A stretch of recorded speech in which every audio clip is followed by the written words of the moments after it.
Hi, welcome back to Whoops with C++ session 15.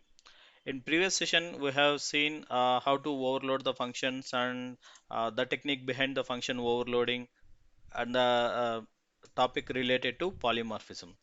In today's session, we will see a small topic that is ambiguity in function overloading.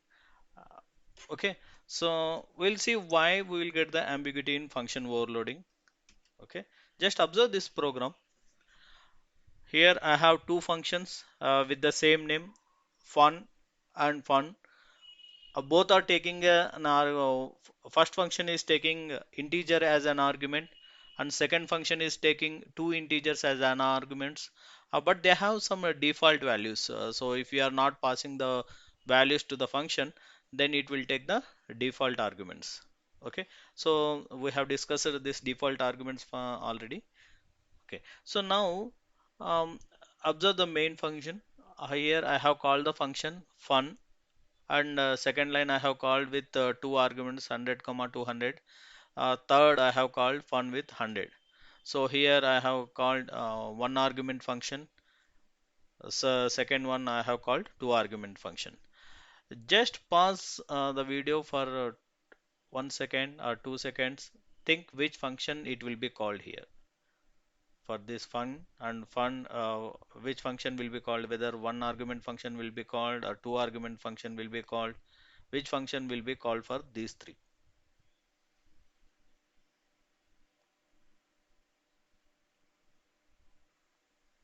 Okay, so now what we'll do is we'll see the program. Okay, so first I will call the function. So one by one I will comment and see everything I will comment. Okay, so first I'm calling a function without any arguments. Now let's see which function it will get called.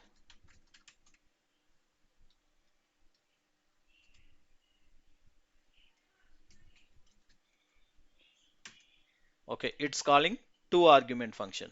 Why it is calling two argument function? When the compiler is compiling here, it will check. So this function is not taking any arguments. Okay, now it will check is there any function which is having not taking any arguments, it is not there, and also it will check for this. Now this function is there. So this function, since we have provided default arguments for the both the arguments, then what the compiler will do is it will call the function with the values 10 comma 20. So it will call the two argument function, so it will work. Now the x value here will be passed as 10 and y value will be 20. Okay, it will call the second or two argument function. So that's what we have observed. So now what I will do is I will uncomment this.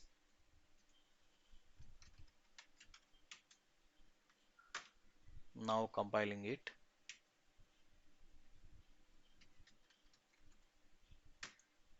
Okay, so two arguments. Second one also two arguments. Here also it is calling the same function, two argument function. So now it is fun. I am passing two arguments. Now the compiler will check is there any function which is taking two integer arguments. It is there, so it will be called. This two argument function will be called. Okay. So now third one, I am passing one argument. Now let's see what will happen.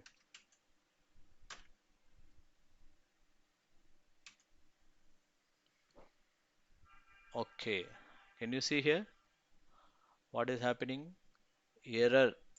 Call of overloaded fun int is ambiguous.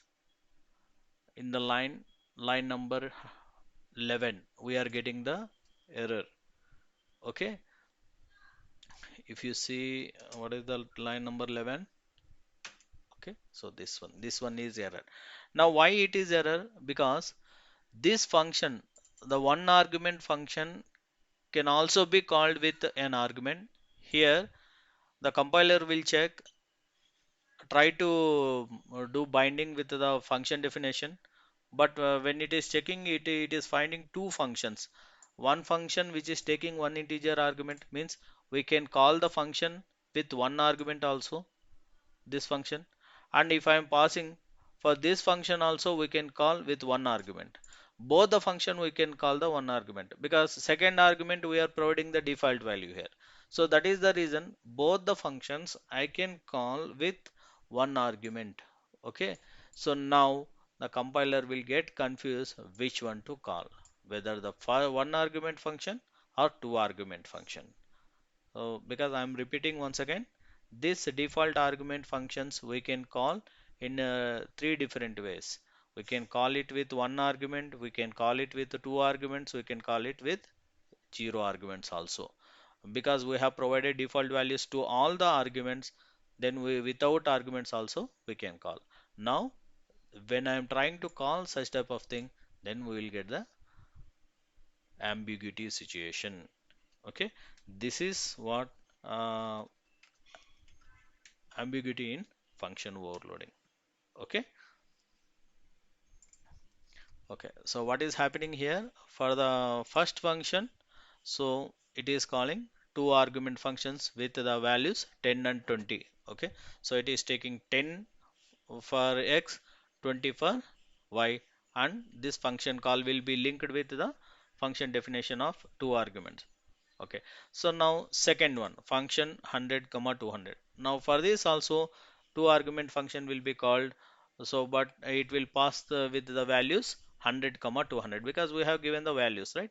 So now the compiler will check two integer argument function is there. Yes, you have provided the values. Then the compiler will take 100 comma 200 as the arguments, and this function will be executed. So next for the third one. So third one what is having is, now when I am passing a single argument, then the compiler is getting ambiguity whether to call the single argument function or two argument function, because single argument function also can be called with one argument, and two argument function, this is default value thing, this can also be called with the one argument. So this leads to ambiguity in function overloading. So this particular statement is error news statement. Okay, this is what ambiguity in function overloading. Okay, so we have to remember few points when you are overloading the functions. Try avoiding default arguments when planning for function overloading. Okay, so because if you are going for function overloading means a single function will be having multiple definition, or same function name can be used for multiple function definitions. In that case, if we are using function default values, there will be confliction. We have seen just now. So to avoid that, we have to be very cautious while using default arguments here to the functions, whether we are going to overload that function or not. That idea we should have when you are designing the function overloading with default arguments. Okay, so try to avoid giving default arguments for the function unless and until it is really necessary or you are saving some time, then only go for giving default values to the default arguments to the function. So a function with the non-default arguments and the same function name with the default arguments will leads to ambiguity. That's what we have observed now. Uh, Remember this one. So try to avoid giving default arguments unless and until it is really required. Okay, don't give default arguments to the functions. Okay, so this is the topic of pending in function overloading. Okay, we have completed that. So in upcoming session we will see the different ways of passing arguments to the function. Okay, thanks for watching.